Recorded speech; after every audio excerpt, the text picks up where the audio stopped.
Bonjour à tous, bienvenue sur Live Barométria. L'objectif, c'est de vous faire la restitution de tous ces résultats et tout ce baromètre qu'on a pu mettre en place avec le groupe Septéo Éducation en fin d'année dernière et jusqu'à début janvier, hein. Donc, pour vous faire un petit laïus sur Septéo Éducation, parce que c'est l'entité qui porte ce baromètre, c'est un sujet qui revient particulièrement cette semaine avec l'IA Summit à Paris et toutes les annonces qui ont été faites liées à ça. Donc ça tombe bien qu'on fasse cette restitution du baromètre parce que l'objectif de ce baromètre, c'était de pouvoir faire un point réel sur ce qui se passe, enfin, quel est l'usage réel de l'IA. Il y a beaucoup de théories et on voulait un peu avoir un retour terrain sur la pratique, l'utilisation concrète de l'IA par, euh, par vous tous et pas seulement des on-dit. C'est aussi pour objectif d'être régulier, hein, de revenir tous les ans pour pouvoir suivre l'évolution, que ce soit de l'IA, mais aussi de l'utilisation surtout de l'IA auprès des professionnels de la formation et qu'on puisse justement déceler des tendances d'année en année et des nouvelles utilisations et que vous puissiez toujours avoir des points de repère sur l'utilisation de l'IA dans le secteur de la formation professionnelle. Pour vous donner les résultats, quand on a lancé ce baromètre, les réponses sont ça. Donc, l'IA va avoir un impact significatif dans les 5 prochaines années. Vous êtes 72 à penser que oui, à penser que ça va impacter de manière négative et 4% peu d'impact. Ce qui est intéressant, c'est aussi d'aller voir les 18% de personnes qui aujourd'hui n'arrivent pas à se projeter pour savoir si l'impact va être positif, négatif, s'il y aura un impact. On a passé un cap, je pense, enfin, vous le savez, dans le côté révolutionnaire. On a vu comment elle a évolué. Aujourd'hui, on est un petit peu, si vous voulez, sur la courbe de Dunning-Kruger, sur le creux de la pente, on est en train un petit peu de retomber de l'euphorie pour petit à petit l'intégrer déjà dans nos pratiques quotidiennes, aller un peu plus loin que la rédaction de mails et de choses comme ça qu'on a pu voir dans les derniers mois. Et je pense que c'est cette instabilité-là qui fait qu'on n'arrive pas à se projeter, enfin, en tout cas, un cinquième n'arrive pas à se projeter sur l'avenir de l'IA, l'impact que l'IA aura dans les prochaines années sur le milieu de la formation. Donc ça, c'était intéressant à dénoter. Pour vous faire un petit peu le détail des profils des répondants qui ont répondu au baromètre, on a voulu essayer d'avoir un panachage. Ce qui est intéressant de remonter, c'est qu'on a eu 247 répondants, mais surtout, c'est l'hétérogénéité des profils types de personnes qui ont répondu à ce baromètre. Il y a les directeurs de formation, il y a les responsables de formation, les responsables pédagogiques, ce qui fait qu'on arrive à avoir un panel assez large, assez diversifié, avec d'un côté l'administratif, d'un autre côté le pédagogique, et en même temps avec les directeurs ou gérants d'OF, un côté qui est un peu mixte. Ça va nous permettre d'avoir des réponses granulées en fonction de chaque profil de répondant, et en même temps d'avoir des réponses qui concernent tous les corps de métier qu'on peut retrouver dans la formation professionnelle. Alors, avant de passer sur quelques chiffres du baromètre, je voulais partager l'enquête Ipsos qui est sortie cette semaine et je pense qu'elle fait une belle introduction. C'est une enquête qui a été faite l'année dernière et cette année sur l'utilisation de l'intelligence artificielle par les Français. Et ce qu'on remarque déjà, c'est que aujourd'hui, il y a 40%, 39% exactement, des Français qui l'utilisent activement. C'est 2 fois plus que l'année dernière. Donc déjà, on voit qu'on a passé un cap de la révolution technologique qu'on n'appréhende pas à une révolution maintenant qu'on est capable d'appréhender et qui rentre de plus en plus dans le quotidien. Et effectivement, vous voyez les disparités d'usage entre les âges, comme on pouvait s'y attendre, une génération plus jeune qui utilise l'IA beaucoup plus qu'une génération un peu plus âgée, mais c'est quand même assez intéressant de remarquer que jusqu'à 60 ans, on a au moins un tiers de la population qui utilise l'IA, et c'est quand même un chiffre important. Et on voit cette utilisation particulière chez les cadres supérieurs. Ce qui est intéressant de noter aussi, c'est l'utilisation au moins une fois par semaine. Donc ça, on va pouvoir le comparer directement avec un chiffre que nous, on a dans le baromètre, mais une utilisation de l'IA qui est très développée pour la majorité des Français. Et surtout, pour les principaux usages, ça va être la recherche d'informations, l'aide à la rédaction de courrier, traduction, correction, la grammaire. En fait, on voit quand même que ça tourne beaucoup autour de la saisie de texte, la génération du contenu et du gain de temps sur des petites tâches à faible valeur ajoutée. On n'est pas dans de la réflexion globale, on est vraiment dans corriger un mail ou m'aider à rédiger un mail, des choses comme ça.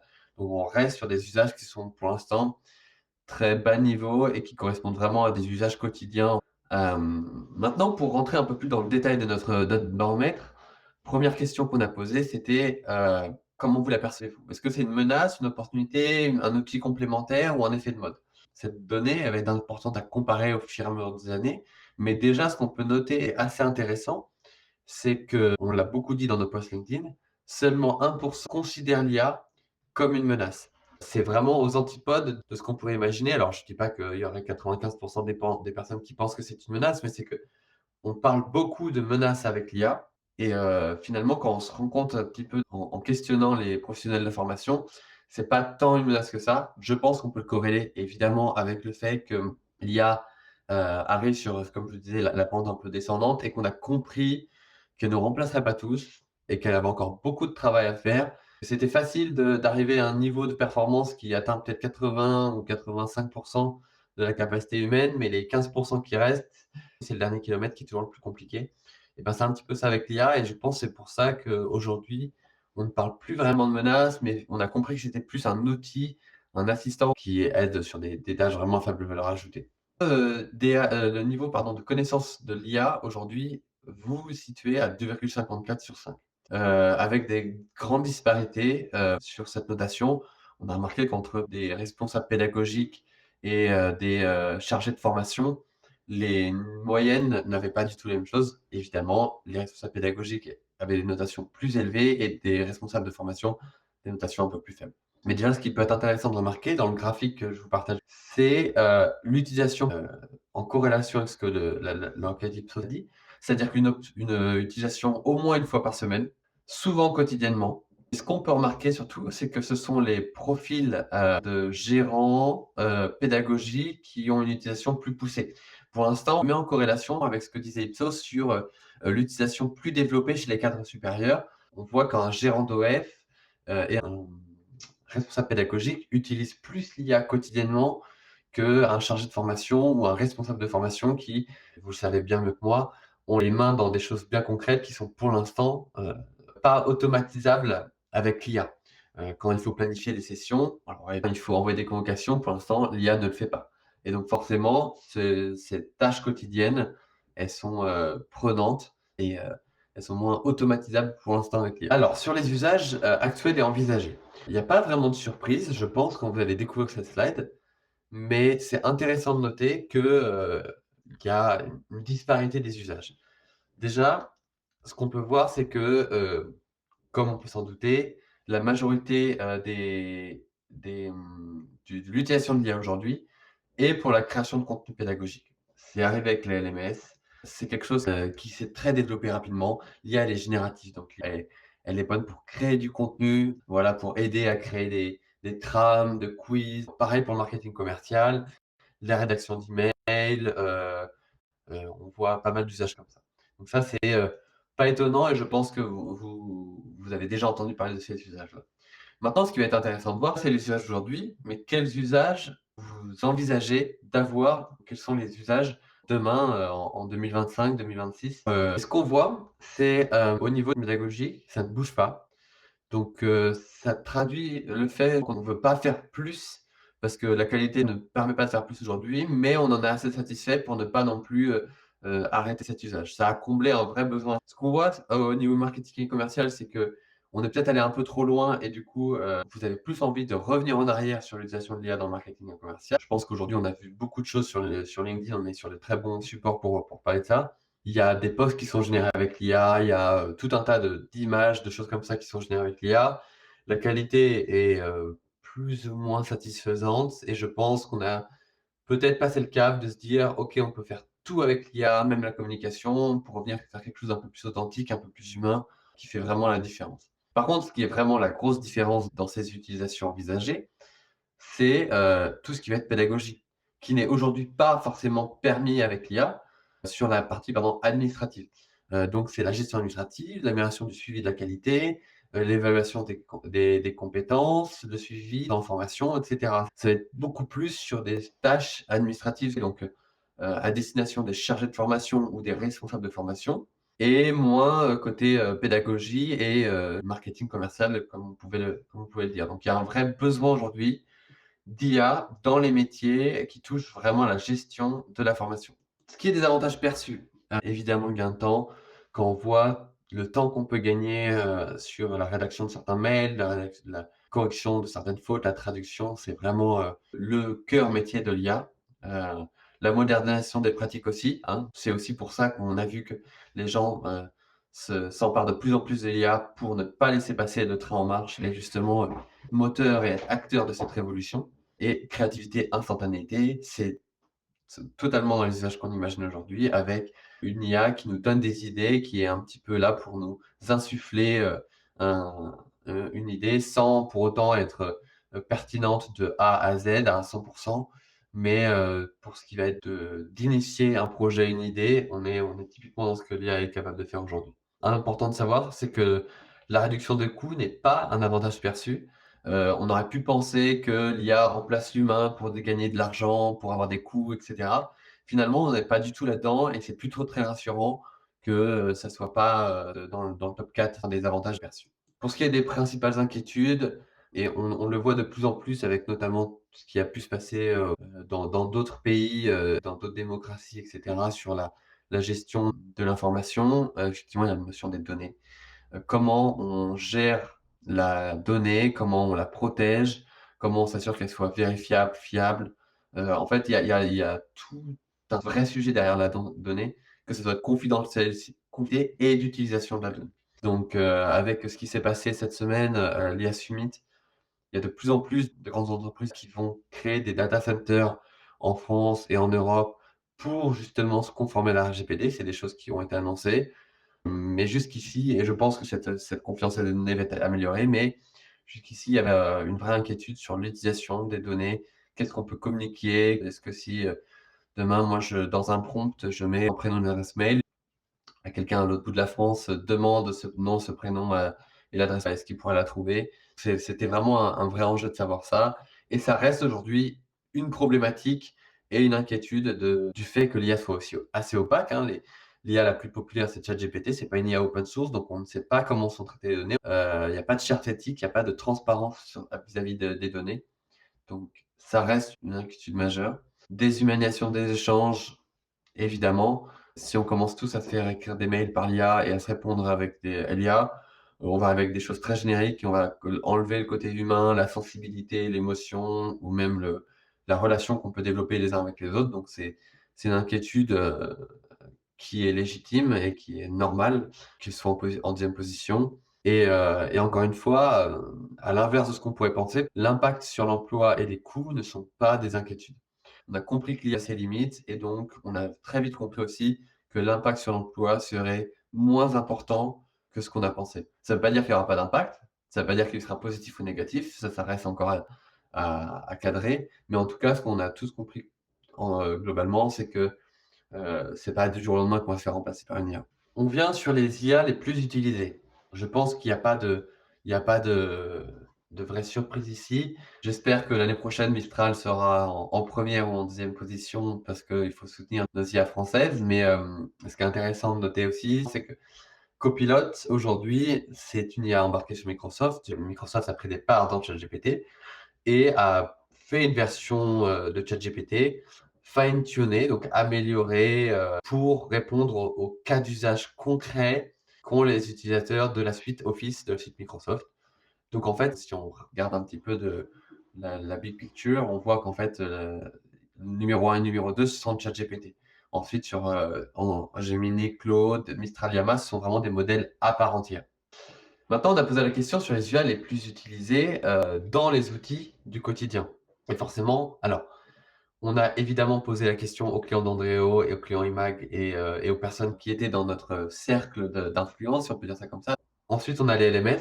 Ça correspond à l'utilisation qu'on disait tout à l'heure, la création de contenu pédagogique. Les LMS ont été dans les premiers à mettre en place des outils d'IA dans leurs outils, donc c'est assez logique sur ce point-là. Pareil pour les CRM, HubSpot, Salesforce, et cetera, sont en train de monter en puissance sur ces fonctionnalités-là. Comme on l'a dit tout à l'heure, il y a une volonté de s'approprier des outils d'IA, il y a une volonté de ne pas laisser passer le train et donc c'est soit en étude, soit les projets ont été lancés.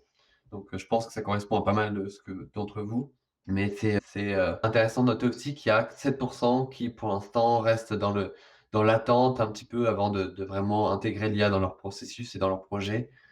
peut-être à cause de la qualité de l'IA. L'IA, critères de choix dans les logiciels, aujourd'hui, pour 81 des répondants, l'IA a un impact dans le choix d'un logiciel.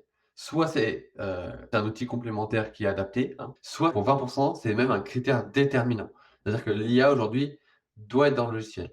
Ça traduit une chose, c'est que ça veut pas forcément dire que l'IA du logiciel est bonne, ça veut surtout dire aussi que ça permet, aux personnes qui choisissent ce logiciel de se projeter et d'être capable de mesurer la capacité d'innovation d'une entreprise, d'un logiciel ou d'un éditeur de logiciels. Les bénéfices attendus, amélioration de l'efficacité opérationnelle, ça va avec le gain de temps qu'on disait tout à l'heure, allègement de la charge administrative, c'est exactement dans ce qu'on disait sur les attentes. Aujourd'hui, il y a des attentes pour, le suivi pédagogique, le suivi de la qualité, la gestion, administrative. On parle très régulièrement et depuis plusieurs années de la, personnalisation des parcours un peu de formation, sur mesure et cetera. On n'y est pas encore. Je pense que l'IA nous a montré qu'on a encore un bon chemin à faire, mais on s'en rapproche de plus en plus. Les principaux freins, ça va avec les principales menaces, la confidentialité, la déshumanisation des échanges, la perte du savoir-faire. Aujourd'hui, il y a un vrai enjeu sur l'IA qui est, il y a des fonctionnalités IA qui existent, mais elles sont pas à 100. Et donc, forcément, on n'a pas envie de faire plus vite, mais moins bonne qualité. Donc le savoir-faire a toujours son importance et la complexité d'usage entre, savoir prompter, savoir utiliser l'IA. On va voir dans la slide suivante, que le problème d'intégration, aujourd'hui, il faut aller dans ChatGPT avec sa requête, la saisir, attendre une réponse, peut-être lui faire une deuxième, troisième proposition pour affiner encore sa réponse. Donc on n'est pas sur un usage qui est encore très simple, très fluide et vraiment, sur du vrai gain de temps autant que ce que ça nous pourrait l'apporter. Et ce que je vous disais, c'est, une des principales inquiétudes, enfin le principal défi, l'intégration avec les systèmes existants. Aujourd'hui, il faut aller vers l'IA. L'IA n'est pas connectée partout. Alors, il y a des logiciels qui le branchent de plus en plus, mais c'est pas connecté partout. Et il y a un vrai enjeu donc d'intégration et de formation des équipes. Voilà, on arrive sur la fin de la présentation. Je vais vous faire un petit, débrief rapidement sur les fonctionnalités IA qu'on a sorties avec Dendréo. Donc, comme vous l'avez vu, il y a un vrai enjeu aujourd'hui d'avoir des fonctionnalités qui sont là pour, le quotidien des OF, pour, la gestion administrative. Donc je vous laisserai aller voir sur notre site internet. Nous, on a sorti des fonctionnalités qui permettent vraiment de gagner du temps sur la gestion administrative. On a des fonctionnalités qui sont la génération de contenu, corriger, étoffer, améliorer le contenu, modifier le ton pour, vos catalogues de formation, des programmes de formation pour pouvoir avoir des fiches complètes, qui soient denses et bien mis en forme. Vous pouvez aussi, aujourd'hui importer un programme de formation, déjà, au format PDF et ça vous remplit automatiquement la fiche dans le logiciel. Là où on va un petit peu plus loin et c'est intéressant et on a eu des très bons retours de nos utilisateurs, ça va être sur ce qui va être planification des créneaux de formation, à la voix. Par exemple, je dis, «Planifie-moi une formation tous les mercredis après-midi de 14h à 15h avec le formateur Paul Stanley dans la salle rouge et tu me planifies les formations jusqu'à Pâques». Donc ça, typiquement, c'est un vrai gain de temps parce que jusqu'à Pâques, je vous laisse imaginer combien de semaines il y a. Heu et ça aurait été, une action manuelle à chaque fois, 3 clics pour, planifier, chaque semaine, ajouter le formateur, acheter la salle. Aujourd'hui, avec une commande vocale, on est capable de le gérer, dans Nandréo et c'est un vrai gain de temps. Et pareil pour ce qui va être des fonctionnalités d'IA sur, la classe à distance, la classe virtuelle. Aujourd'hui, il y a des outils comme, Google Meet et cetera qui proposent des fonctionnalités intégrées, mais ça répond pas aux vrais besoins de la formation professionnelle. C'est-à-dire que la classe virtuelle, il y a besoin d'hébergement, peut-être d'auto-positionnement, de travail en sous-groupe et donc c'est pour ça qu'on a créé Dendro Live, notre solution de classe à distance et donc on a aussi mis l'IA dans cette classe virtuelle, la transcription, la diarisation de toute la discussion et qui est capable de vous faire le résumé et d'alimenter avec le résumé automatiquement le suivi pédagogique et vous pouvez vous-même personnaliser le résumé. Dire que par exemple, bah, je veux qu'en général le résumé il parle de ça et on peut dire voilà, les points abordés, les questions ouvertes et les tâches à faire, les devoirs ou les les to do, qui ont été évoqués dans le call. Et évidemment, génération d'images, analyse de la satisfaction. On a des clients qui ont 35 voire 40 000 questionnaires de satisfaction à analyser par an. Alors quand c'est pour analyser des oui, non, peut-être, et cetera, ça va. Quand c'est des questions ouvertes et que vous avez, 40 000 questions ouvertes à analyser, ça devient un peu plus complexe. Donc notamment, on est en train ça va être disponible dans les semaines à venir. Faire des résumés, globaux des questions de satisfaction, ça va être assez intéressant pour pouvoir avoir des retours un peu plus qualitatifs, sans pour passer, beaucoup de temps, voire même des journées, des semaines entières à analyser chaque question de satisfaction. La création des quiz aussi, heu, assistés par l'IA. Les quiz sont dans Android en bêta, mais ça sort dans, pareil, quelques semaines, quelques jours. Et avec l'IA, vous pourrez, créer des quiz pour justement, on va récupérer le nom de la formation, les attendus et cetera, et ensuite, pouvoir sortir des questions, créées par le quiz. Voilà, ça ferait gagner du temps, ça vous évite d'avoir à saisir des questions. Et dans un second temps, la vision, c'est de pouvoir avoir, une fonctionnalité de quiz qui prend, les informations d'information, donc l'intitulé, les compétences, qui sont nécessaires, le support de cours, le replay, et d'avec toutes ces informations-là, d'être capable de créer un quiz un peu plus personnalisé pour chaque formation. Donc ça, c'est vraiment dans un temps un peu plus lointain, mais c'est vers ça qu'on tend, et aujourd'hui, il y a déjà des premières fonctionnalités d'IA dans les quiz, sur Android. Voilà, puisque c'était votre principale inquiétude, aujourd'hui, avec, Septéo, on a la capacité de se baser sur Brain, qui est un l'IA basé sur des serveurs en France. Donc on fait tourner des modèles d'IA sur des serveurs en France. On n'envoie pas les prompts à ChatGPT, aux États-Unis, donc ça veut dire qu'il y a un secret sur les prompts. Si demain, on doit, par exemple, nous, nos modèles d'IA, ils sont pré-promptés, donc si on doit envoyer les informations de vos participants dans le prompt, ce qu'on fait moins, évidemment, on fait au maximum pour cloisonner toutes les informations qu'on donne. Mais si on devait le faire, on est sur un modèle d'IA qui est basé en France, qui est hébergé sur un serveur en France. Et donc, on vous assure une confidentialité des données et une optimisation des reçus. Pourquoi? Parce que forcément, bah, la requête, elle va en France, elle va pas aux États-Unis. Et nous, on a pré-prompté, donc il n'y a pas d'aller-retour à faire sans cesse avec l'IA. Vous avez un résultat qui est directement fait pour répondre à votre cas d'usage. Donc, pour répondre un petit peu à la question du début, il y a une révolution survendue? Non, parce qu'elle ouvre des possibilités, elle va vous permettre justement de gagner du temps sur des tâches à faible valeur ajoutée, et elle est en train de s'intégrer de plus en plus dans notre quotidien, donc c'est pas une révolution survendue. Par contre, on lui a sûrement prêté des capacités, des compétences un peu plus fortes que ce qu'elle est capable de faire pour l'instant. Et donc on est en train d'appréhender un petit peu, de voir ses limites aujourd'hui. C'est aussi pour ça qu'il y a 1 de personnes qui considèrent ça comme une menace, parce qu'on a compris les limites de l'IA aujourd'hui et on sait qu'elle va pas, autant avoir d'impact que ce qu'on aurait pensé. Je vous ai mis un petit exemple. On l'a partagé en interne ce matin et je trouvais ça rigolo de vous le partager. Alors, il est pas, très, très beau. C'est une pub pour Copilot de Microsoft. Donc on est quand même sur, un très gros acteur de l'IA, et je vous laisse lire: «Je sens une rupture, dois-je me faire sauter?» En fait, c'est une pub qui a été faite en anglais, et to get bangs en anglais, ça veut dire se faire une frange. C'est pour ça que c'est en cohérence avec la photo, et ça vous montre à quel point on est exactement dans ce qu'on se disait sur l'IA, c'est bien, mais le savoir-faire humain, c'est encore mieux. Et s'il y avait un humain qui était repassé derrière ces publicités, on n'en serait pas à avoir une publicité pour, un des plus grands acteurs de la tech mondiale qui est en train de laisser passer une faute, pareille. On voyait on voulait baisser les exigences et l'utilisation de l'IA parce qu'on s'est, je pense, très vite rendu compte que les résultats qu'apportait l'IA étaient une bonne base, mais on ne pouvait pas s'en servir comme, résultat définitif. Merci à tous. Merci, d'avoir été parmi nous, et puis je vous souhaite une belle fin de journée, et à très vite.